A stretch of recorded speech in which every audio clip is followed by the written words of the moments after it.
سامعین کرام، آپ سن رہے ہیں ایک پاکستانی کمانڈو کی دلچسپ داستان جس کا نام ہے بھگوڑا۔ یہ اس سلسلے کی قسط نمبر 10 ہے۔ مجھے امید ہے آپ کو میری یہ کاوش پسند آ رہی ہوگی۔ آپ نے اگر ابھی تک میرا چینل کہانی گھر سبسکرائب نہیں کیا تو ابھی میرے چینل کو سبسکرائب کر کے بیل نوٹیفیکیشن آن کر لیجئے تاکہ آنے والی ہر نئی کہانی کی اطلاع بر وقت آپ تک پہنچ سکے۔ او یاد ہے پتر، ٹھاکر نے رکتے ہوئے کہا اور پھر یکدم ماتھے پر ہاتھ مار کر بولا، میری بدھی کو بھی جانے کیا ہو گیا ہے۔ شمع چاہتا ہوں پتر، آپ سے اشنان کا تو پوچھا ہی نہیں، اس سے پہلے بھوجن پروس دیا آپ کے سامنے۔ کوئی بات نہیں ٹھاکر چچا، ہم شام کو نہا لیں گے۔ دھنیہ واد پتر، یہ کہہ کر وہ جلدی سے باہر نکل گیا، جبکہ میں کھانے کا جائزہ لینے لگا۔ اس نے ہمیں ہندو خیال کرتے ہوئے کھانے میں گوشت کی کوئی ڈش بھی شامل نہیں کی تھی، لیکن گوشت کے علاوہ بہت پرتکلف کھانا تیار کیا گیا تھا۔ آؤ کھانا کھا لو، میں نے شیتل کو کھانے کے لیے بلایا اور وہ خاموشی سے اٹھ کر قریب آ گئی۔ ہم دونوں نے جنگل میں پورا خرگوش بھون کر کھایا تھا اور اس وقت کوئی خاص بھوک بھی نہیں لگی تھی، لیکن پھر بھی ہم نے کچھ نہ کچھ کھانا مناسب سمجھا۔ کھانے کے دوران میں شیتل کا جائزہ لیتا رہا۔ عجیب اضمحلال میں ڈوبی دکھائی دے رہی تھی۔ اس کے چہرے پر چھائی اداسی دیکھ کر مجھے اس پر بے پناہ ترس آیا۔ مجھے پتا تھا کہ جدائی کے خوف کے ساتھ میری نظروں سے گر جانے کے کرب نے اسے رنجیدہ کر دیا تھا۔ تھوڑے سے دال چاول کھا کر اس نے کھانے سے ہاتھ کھینچ لیا اور وہ خاموشی سے کھانے کی میز سے اٹھ کر چارپائی پر جا کر بیٹھ گئی۔ مجھے پتا تھا کہ شرمندگی کی وجہ سے وہ مجھ سے گریز کر رہی تھی۔ میرا ارادہ رات کے پچھلے پہر اس کو چھوڑ کر چلے جانے کا تھا۔ میرے بعد نامعلوم اس پر کیا گزرتی، لیکن اپنی ذات سے اس کی محبت دیکھتے ہوئے میں نے سوچا کہ اس کی یہ غلط فہمی دور کرتا جاؤں کہ میں اس سے ناراض ہوں، اور اس کے لیے میں اتنا کر سکتا تھا کہ اس سے ودا ہوتے ہوئے اس کے دامن کو ان الزامات کی آلودگی سے صاف کرتا جاؤں جو اس نے مجھ پر لگائے تھے۔ اگر میں ایسا نہ کرتا تو شاید میرے جانے کے بعد وہ کوئی غلط قدم اٹھا لیتی کہ میرے اس طرح روپوش ہونے کو وہ سراسر اپنا قصور گردانتی اور میری مجبوریاں اس کی نظروں سے اوجھل رہتی۔ اس کے برعکس اگر میں ہنسی خوشی اس کے ساتھ گھلا ملا اس سے جدا ہوتا تو وہ لازماً میری مجبوریوں کے بارے میں سوچنے پر مجبور ہوتی جو میں اسے بیان کر چکا تھا۔ میں کرسی سے اٹھ کر چارپائی کی طرف بڑھا اور اس کے قریب بیٹھ کر آہستہ سے اس سے مخاطب ہوا، شیتل، خفا ہو مجھ سے؟ اور وہ مجھے اپنے قریب پا کر گود میں رکھے ہاتھوں کو اضطراب سے مروڑنے لگی۔ میری بات سن کر اس نے اپنا جھکا ہوا سر اٹھایا۔ اس کی آنکھوں میں چمکتی نمی واضح دکھائی دے رہی تھی۔ پھر میری بات کا جواب دیے بغیر اس نے نفی میں اپنا سر ہلایا اور دوبارہ گود میں رکھے اپنے ہاتھوں کو دیکھنے لگی۔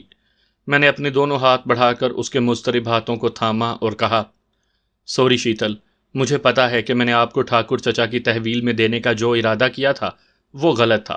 اس طرح میں یہ بھی جانتا ہوں کہ میرے اس ارادے سے آپ کے جذبات کو ٹھیس پہنچی اور غصے میں آپ کے منہ سے کچھ نازیبا کلمات نکل گئے، لیکن باخدا مجھے یہ پتا نہیں تھا کہ میرے یوں چلے جانے کو آپ دل سے لگا لیں گی۔ میں ایک لمحہ سانس لینے کے لیے رکا اور پھر دوبارہ گویا ہوا، شیتل، آپ بہت پیاری اور دلکش، چاہے جانے کے قابل ایک آئیڈیل لڑکی ہیں، لیکن میری بدقسمتی کہ میں مجبوریوں کی دلدل میں گردن تک دھنسا ہوا ہوں۔ چاہنے کے باوجود میں تمہیں اپنا نہیں سکتا۔ تیرے میرے ملن کے درمیان جو رکاوٹیں ہیں ان سے تو خود بھی اچھی طرح واقف ہے، اس لیے تیرے اور میرے لیے بہتر یہی ہے کہ جتنی جلدی ہو سکے اپنی اپنی راہ لیں۔ بعد کے رونے سے ابھی کا افسوس بہتر ہے۔ وہ خاموشی سے سر جھکائے میری باتیں سنتی رہی اور جیسے ہی میری بات ختم ہوئی اس نے جھکا ہوا سر اٹھایا۔ اس کی آنکھیں آنسوؤں سے تر تھیں۔ اپنے ہاتھ آہستگی سے میرے ہاتھوں سے چھڑا کر اس نے پرنام کے انداز میں باندھے اور گلوگیر آواز میں بولی، صاحب، آپ مہان ہیں، مجھے کوئی ادھیکار نہیں تھا کہ آپ کی ذات پر اتنے گھٹیا الزامات دھرتی، لیکن مجھے سمجھ ہی کچھ نہ آئی اور میں وہ کچھ بول گئی جو مجھے بالکل شوبھا نہیں دیتا تھا۔ میں شمع، پلیز شیتل، میں نے قطع کلامی کرتے ہوئے اس کے ہونٹوں پر ہاتھ رکھ دیے، میں آپ سے بالکل خفا نہیں ہوں، بس تم رو مت اور جو کچھ ہو گیا ہے اسے بھول جاؤ۔ سمجھو ہمارے درمیان ایسی کوئی بات ہوئی ہی نہیں تھی۔ ویسے میں آپ پر بوجھ بن گئی ہوں نا؟ وہ آنسو صاف کرتے ہوئے دکھی لہجے میں بولی۔ اس سے پہلے کہ میں کوئی جواب دیتا دروازے پر دستک ہوئی۔ آ جاؤ، میں بآواز بلند بولا۔ دروازہ کھول کر ایک ملازم اندر داخل ہوا اور خاموشی سے کھانے کے برتن سمیٹ کر باہر نکل گیا۔ آپ مجھ پر بالکل بوجھ نہیں ہیں، ملازم کے کمرے سے نکلتے ہی میں بولا، لیکن آخر کب تک ہم اکٹھے رہ سکتے ہیں؟ انڈیا سے جلد از جلد باہر نکلنا میری مجبوری ہے۔ اس میں جتنی دیر ہوتی جائے گی میری پریشانیوں میں اضافہ ہوتا جائے گا۔ تیرا ساتھ کتنا ہی پیارا اور سہانا سہی ہے تو عارضی نا، اس لیے میں چاہتا ہوں کہ کل بچھڑنے سے بہتر ہے کہ ہم آج ہی علیحدہ ہو جائیں۔ اور دوسری بات، میں ایک لہجے کے لیے رکا اور پھر گویا ہوا۔ انڈیا سے نکلنے کے لیے مجھے 2 نمبر یعنی غنڈہ ٹائپ لوگوں سے روابط قائم کرنا پڑیں گے، اور تیری شکل و صورت ایسی ہے کہ وہ مجھے انڈیا سے باہر بھیجنے کے بجائے دنیا سے ہی نکالنے پر تیار ہو جائیں گے۔ یہ روابط آپ نے بمبئی جا کر بڑھانے ہیں، وہاں تک تو آپ کے ساتھ جا سکتی ہوں نا؟ اس کے بعد اس نے بات ادھوری چھوڑ کر زخمی نظروں سے مجھے دیکھا اور سر جھکا لیا۔ شیتل، تمہیں ایک سے بڑھ کر ایک اچھا، ہینڈسم، تیرا ہم مذہب اور پیار کرنے والا رشتہ مل سکتا ہے، پر مجھے تو عمر جان چاہیے نا۔ وہ جیسے پھٹ پڑی۔ میں نے افسوس بھری نظروں سے اسے دیکھا اور اپنے سر کو نفی میں ہلاتے ہوئے آہستہ سے بولا، ناممکن۔ ناممکن کیوں؟ وہ چیخ پڑی۔ میں اپنا دھرم بدل لوں گی۔ میں شادی شدہ ہوں، تمہارے مذہب میں ایک سے زیادہ بیویاں رکھنے کی اجازت ہے، وہ ہٹ دھرمی سے بولی۔ شیتل، پاگل مت بنو، میں زچ ہوتے ہوئے بولا۔ ہمارے ہاں شادیاں اس طرح نہیں ہوتی۔ ایک تجھے اپنا کر مجھے اپنی ساری برادری سے علیحدہ ہونا پڑے گا۔ میری بیوی میرے چچا کی بیٹی ہے، چچا بھی ایسا جس نے ہمیں باپ بن کر پالا۔ اس کی مرضی کے بغیر میں اتنا بڑا قدم کیسے اٹھا سکتا ہوں؟ تم مجھے اپنے ساتھ پاکستان لے جاؤ، میں تیرے پریوار کو راضی کر لوں گی۔ شیتل پلیز، میں دونوں ہاتھوں سے اپنا سر پکڑتے ہوئے بولا۔ اچھا مجھے ایک وچن دو، وہ گویا مجھ پر ترس کھاتے ہوئے بولی۔ کیا؟ ممبئی تک اپنے ساتھ لے جاؤ، اس کے بعد آپ کی مرضی، چاہے مجھے ساتھ لے جانا چاہے۔ اس نے بات ادھوری چھوڑ دی۔ مجھے پتا تھا کہ وہ ممبئی تک مجھے اپنے حق میں ہموار کرنے کی پوری کوشش کرے گی۔ اسے بتائے بغیر میں اسے ٹھاکر کے پاس چھوڑنے کا فیصلہ پہلے سے کر چکا تھا۔ اس وقت وعدہ کرنے سے بعد میں مجھے وعدہ خلاف بننا پڑتا، اس لیے میں ڈپلومیٹ انداز میں بولا، اچھا میں کوشش کروں گا کہ تجھے وہاں تک ساتھ لے جاؤں۔ کوشش نہیں، وہ ضدی لہجے میں بولی، پکا وچن دو۔ نہیں، پکا وعدہ نہیں کر سکتا۔ میرا جواب نفی میں تھا۔ ہو سکتا ہے حالات ہمیں ممبئی سے پہلے جدا کر دیں، مگر تم جان بوجھ کر۔ اچانک دروازے پر دستک ہوئی اور اس کی بات ادھوری رہ گئی۔ آ جاؤ، میں دروازے کی طرف دیکھتے ہوئے بولا۔ دروازہ کھول کر ٹھاکر کی بیوی اور تینوں بچے اندر داخل ہوئے۔ سب سے چھوٹی نظر آنے والی بچی نے ہاتھوں میں ٹرے اٹھائی ہوئی تھی جس کے اندر چائے کے برتن رکھے تھے۔ ہم انہیں دیکھ کر احتراماً کھڑے ہو گئے تھے۔ بیٹھو بچو، ٹھاکرائن ہمارے قریب آ کر ہمارے سروں پر ہاتھ رکھتے ہوئے بولی، اصل میں ان کے باپو کو تھانے گئے ہوئے کافی دیر ہو گئی ہے، خبر نہیں کس ٹائم لوٹے۔ وہ کہہ رہا تھا کہ آپ لوگوں نے کل چلے جانا ہے، میں نے سوچا تھوڑی گپ شپ بھی کر لیں اور چائے بھی پی لیں۔ مہربانی آنٹی، میں پرخلوص لہجے میں بولا۔ مہربانی تو آپ لوگوں نے کی ہے پتر، ٹھاکرائن گلوگیر ہوتے ہوئے بولی۔ یہ تو ہمارا فرض تھا آنٹی، میں نے اس موقع پر کہا جانے والا فقرہ دہرا دیا۔ ٹھاکر چچا کی جگہ کوئی اور بھی ہوتا تب بھی ہم یہی کرتے۔ اسی وقت ٹھاکر کی چھوٹی بیٹی نے ہمیں چائے کے کپ پکڑا دیے۔ ٹھاکر کا بیٹا تقریباً میرا ہم عمر تھا۔ وہ چور نظروں سے بار بار شیتل کی طرف دیکھ رہا تھا۔ وہ کمبخت تھی ہی اتنی خوبصورت اور پرکشش کہ اس کو دیکھ کر مردوں کی مت ماری جاتی تھی۔ بھیا، آپ لوگ چند دن کے لیے رک نہیں سکتے؟ ٹھاکر کا بیٹا مخاطب مجھ سے تھا، مگر اس کی نظریں ہنوز شیتل کے پرکشش چہرے کا طواف کر رہی تھی۔ سوری، میرا نفی میں سر ہلا۔ ہم چاہنے کے باوجود رک نہیں سکتے۔ آج بھی ہم ٹھاکر چچا کے اصرار پر رک گئے تھے، ورنہ نکل گئے ہوتے۔ ایسی بھی کیا تیزی ہے پتر؟ ٹھاکرائن مستفسر ہوئی۔ بس آنٹی، کچھ مجبوریاں ایسی ہوتی ہیں جو بتائی نہیں جا سکتی۔ اچھا چھوڑیں بھیا ان مجبوریوں کو، ٹھاکر کی بڑی بیٹی شوخی سے بولی۔ یہ بتائیں آپ نے اتنی خوبصورت دلہن کہاں سے ڈھونڈی؟ اس کے ریمارکس پر شیتل کا چہرہ شرم سے گلنار ہو گیا تھا۔ ہاں بھیا، ہمیں بھی بتاؤ، ٹھاکر کی دوسری بیٹی بولی۔ ہم نے بھی اپنے پرکاش بھیا کے لیے ایسی ہی دلہن ڈھونڈنی ہے۔ اگر اتنی ہی پسند آ گئی ہے تو یہی رکھ لو، میں مزاحیہ انداز میں بولا، اور تمام لوگ کہہ کہا لگا کر ہنس پڑے، جبکہ شیتل غصیلے انداز میں مجھے گھورنے لگی۔ اتنا بھی کیا غصہ بھابھی؟ پرکاش شیتل کے غصیلے انداز پر چوٹ کرتا ہوا بولا، جان بھیا کون سا تمہیں سچ مچ میرے حوالے کرنے لگے ہیں؟ نہ پتر، ایسا نہیں کہتے، ٹھاکرائن جلدی سے بولی۔ میں تو ویسے ہی مذاق کر رہا تھا، پرکاش نے وضاحت کی۔ کیوں، تیرا میرا اس قسم کا مذاق ہے؟